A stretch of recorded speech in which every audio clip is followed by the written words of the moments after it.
చూడుము, నా ఎర్రచేతుల మీదనే నిన్ను చెక్కి ఉన్నాను.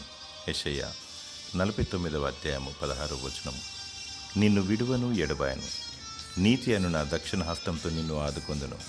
సదాకాలము నీకు తోడయందును, నా రెక్కలతో నిన్ను కప్పుదును. తల్లి అయిన మరచును గాని నేను నిన్ను మరువను.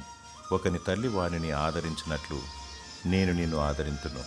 శాశ్వతమైన ప్రేమతో నేను నిన్ను ప్రేమించుచున్నాను, విడువక నీ ఎడల కృప చూపుచున్నాను అని జాలిగల యెహోవా సెలవిచ్చుచున్నాడు. నీవు రక్షణ అనుభవం కలిగి పరిశుద్ధముగా జీవిస్తూ పవిత్ర హృదయం ఉంటే, దేవుని యందు భయభక్తులు ఉంటే ఇవన్నీ నీకు ప్రాప్తిస్తాయి.